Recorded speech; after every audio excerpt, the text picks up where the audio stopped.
సముద్రంలో యుద్ధం చేసి మిగిలిన 6 మంది చనిపోతే కేవలం ఒకే ఒకడు బాధితుడు, ఒకడు మాత్రం బతికినాడు.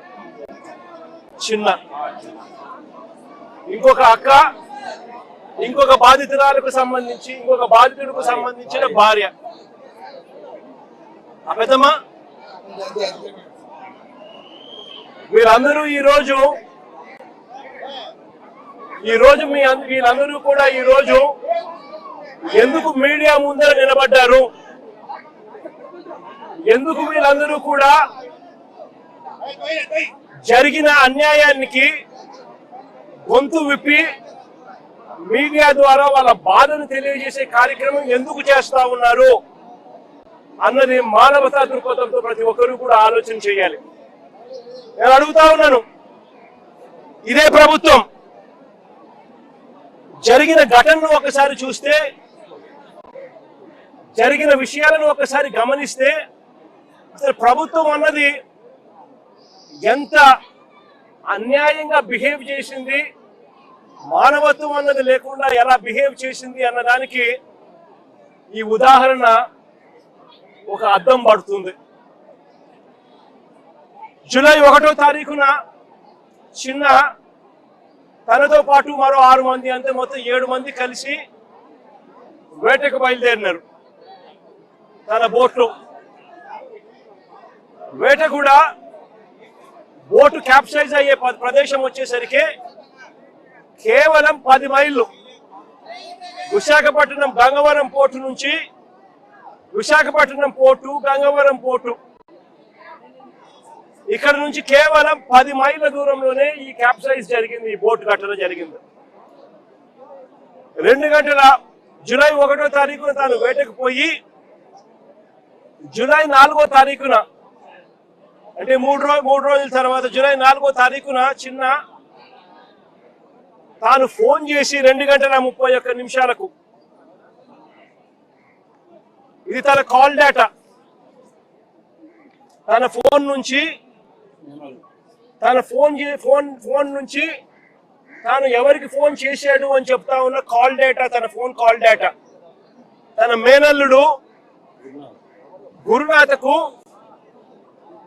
జూలై 4వ తారీఖున 2:31 తాను ఫోన్ చేసి మరో గంటలో ఇంటికి వస్తున్నాను అని తాను చెప్పాడు. అంటే వేట అయిపోయింది, దేవుడి దయతో చేపలు కూడా పుష్కలంగానే పడ్డాయి, మరో గంటలో నేను ఇంటికి చేరుకుంటాను అని చెప్పి తన మేనల్లుడికి ఫోన్ చేశాడు. దురదృష్టవశాత్తు తాను ఫోన్ చేసిన కొద్దిసేపటికే తీవ్రమైన అలలతో బోటు క్యాప్సైజ్ అయింది, బోటు మునిగింది. బోటు మునిగితే వీళ్ళంతా కూడా అక్కడ టెలిఫోన్లు అక్కడికి సముద్రంలోకి పడిపోవడం, నీళ్ళలోకి అవి నీళ్ళమయం కావడం, వీళ్ళంతా బోటు పైకి ఎక్కడం, బోటు మీద వీళ్ళ హృదయ విదారమైన గాథ అక్కడ స్టార్ట్. పట్టించుకునేవాడు లేడు, ఎవరూ లేరు. 10 మైళ్ళు ఈత కొడితే తప్పనిచ్చి పోటుకు రారు. బోటు ఒకవైపును చూస్తే గంటకు మునిగిపోతా ఉంది. అలాంటి పరిస్థితిలో ఘటన జరిగిన వెంటనే బోటు కింద భాగంలో ఉన్న ఒక మనిషి చనిపోవడం జరిగింది. మిగిలిన 6 మంది అక్కడి నుంచి ఈత కొట్టడం మొదలుపెట్టారు. అది వాళ్ళ పరిస్థితి ఆ మాదిరిగా ఉంటే 2:31 గంటలో ఇంటికి వస్తానని చెప్పిన తాను గంట అయిపోయినా, 2 గంటలు అయిపోయినా, 3 గంటలు అయిపోయినా ఇంటికి రాకపోయేసరికి గురునాథ్ మళ్ళా తిరిగి ఫోన్లు చేయడం మొదలుపెట్టాడు వీళ్ళ మేనల్లుడు. కానీ ఆ పక్క నుంచి ఫోన్లకు సిగ్నల్ లేదు, ఫోన్ రిసీవ్ చేసుకునే పరిస్థితి లేదు. అలాంటి పరిస్థితుల్లో వాళ్ళు మనిషి బతుకున్నాడా లేదా కూడా అర్థం కాని పరిస్థితుల్లోకి వాళ్ళు వెళ్ళిపోయి రకరకాల అధికారులకు కంప్లైంట్ చేయడం మొదలుపెట్టారు. రాత్రి 10:30 గంటలకు, రాత్రి 7 గంటలకు ఫిషరీస్ డిపార్ట్మెంట్ అధికారులకు కలిసి విన్నవించినారు. 7 గంటల సమయంలో ఫిషరీస్ డిపార్ట్మెంట్ అధికారులు ఎవరు కూడా స్పందించని పరిస్థితి అక్కడ కనపడేసరికి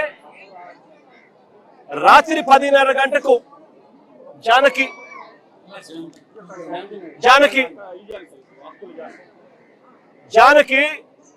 కలెక్టర్లకు, సిఐకి, కలెక్టర్కి, మెరైన్ సిఐకి ఇద్దరికి కూడా తాను మెసేజ్ పెట్టాడు.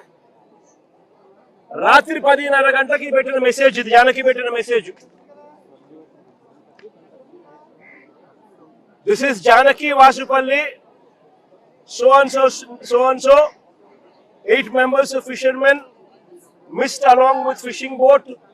Request to please pursue the search operation near Gangavaram coast.